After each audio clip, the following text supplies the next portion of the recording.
Noah and the great blue ocean. Who will float? Who will sink? It was a grey afternoon, and the rain was tapping against the window pane. Pitter-patter, pitter-patter. Inside the house, it was warm and cozy, but Noah was feeling a little bit bored. Noah stood in the middle of his room, wearing his favorite t-shirt with a rocket on it. He had curly brown hair and big, curious eyes. He was tired of his normal games. He had raced his cars, vroom vroom. He had built a tower of blocks and knocked it over, crash, and he had drawn some pictures. Now, he wanted a real adventure. His mum, Daisy, smiled as she walked past the hallway with a basket of laundry. Noah, why don't you play the Great Blue Ocean game in the bathroom? Noah's eyes lit up. The Great Blue Ocean. That was the special name his mum gave to the big, blue plastic washing up bowl. Noah ran straight to the bathroom. His mum filled the bowl with nice warm water. The water rose right to the top, shining like a mirror. Noah stood by the bowl. He felt like the captain of a giant ship.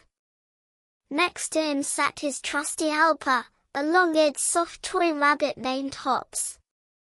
"Listen, Hops," said Noah in a serious voice. "We have a very important mission today. We are going to solve the puzzle of this ocean. Which toys will dance on top of the water, and which ones will dive down deep to say hello to the fish?" Noah ran to his room and filled his science basket with toys. Inside the basket were a yellow plastic duck, named Ducky, a red metal racing car, named Lightning, a small wooden building block, a shiny glass marble, and a huge plastic dinosaur, named Rex. First, Noah picked up his favorite bath friend, Ducky. "What do you think Ducky will do, Hops?" asked Noah. Hops looked silent, but Noah heard him say, "I think he will float." Noah lifted Ducky high into the air and gently dropped him in. Splash! Ducky hit the water, wobbled a bit, tipped to the left, tipped to the right, and then pop, he stayed right on top of the water. "Hooray!" shouted Noah. "Ducky is a swimmer. He didn't sink." Noah used his finger to make tiny waves. Ducky bobbed up and down on the ripples. Ducky wins. He is a proper captain. Next was the red racing car, Lightning. This car was heavy. Noah weighed it in his hand. It felt cold and hard. Said Noah. "Lightning is very fast on the carpet. Let's see how fast he is in the water."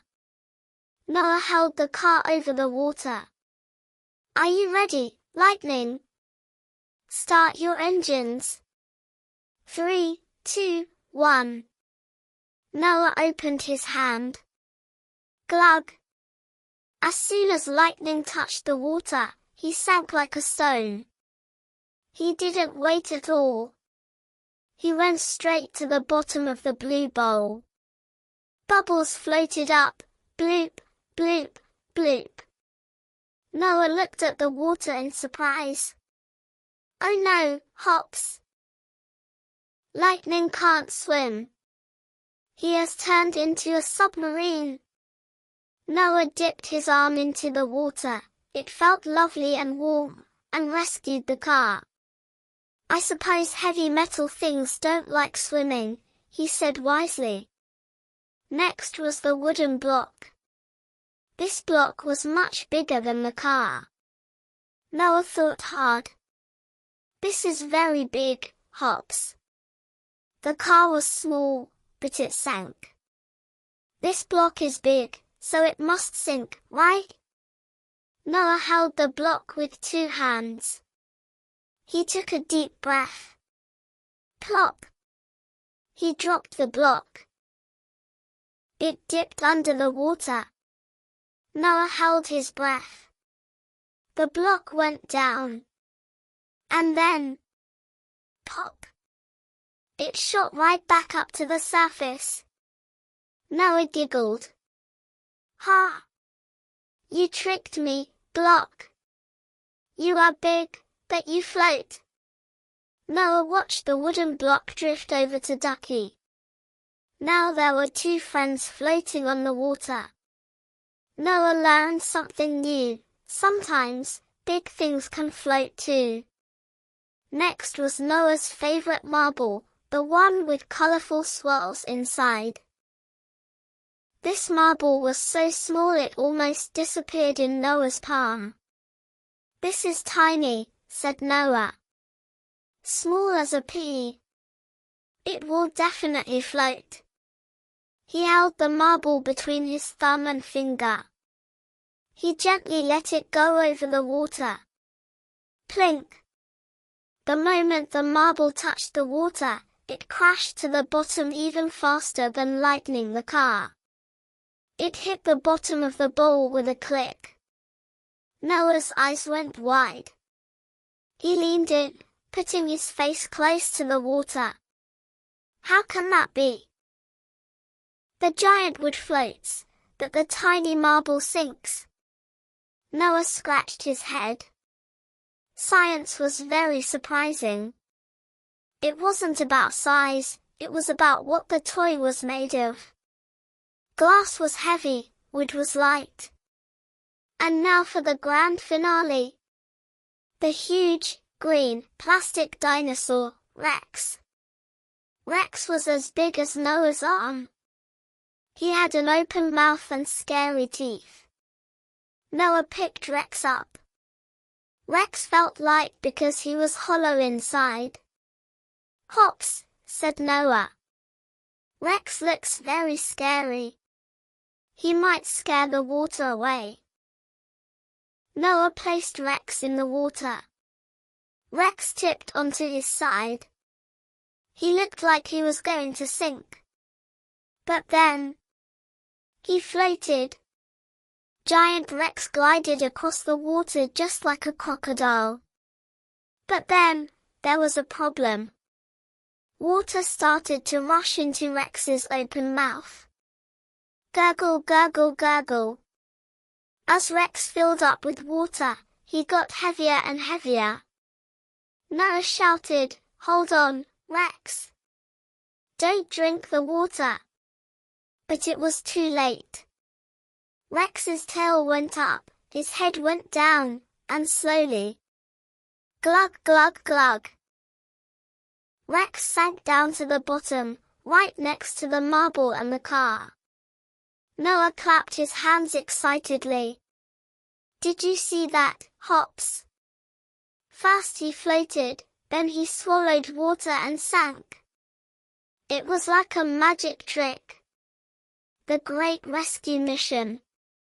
Now, there were 3 sunken treasures at the bottom of the bowl, the car, the marble, and the dinosaur. And there were 2 heroes on the surface, the duck and the wooden block. Time for a rescue, said Noah. He decided to use the wooden block as a raft. Ducky, you go to the lookout tower, he said, moving the duck aside. Then, he dipped his hand in and pulled out the marble. He carefully balanced the marble on top of the floating wooden block. He steadied it.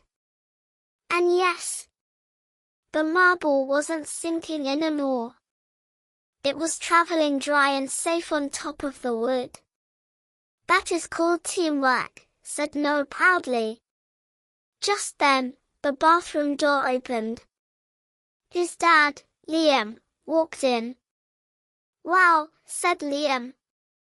It looks like a big sea battle in here, Captain Noah. Can I have a report? Noah jumped up excitedly. Water splashed a little bit, but his dad just laughed. Daddy, the duck floats, the car sinks. But the funniest part is the marble. It's tiny but sinks like a stone, and the wood is giant but floats like a feather. His dad handed Noah a towel. That is a brilliant discovery, Noah. It's called density, but for now, let's call it the magic of floating. Noah dried his hands. He picked up hops.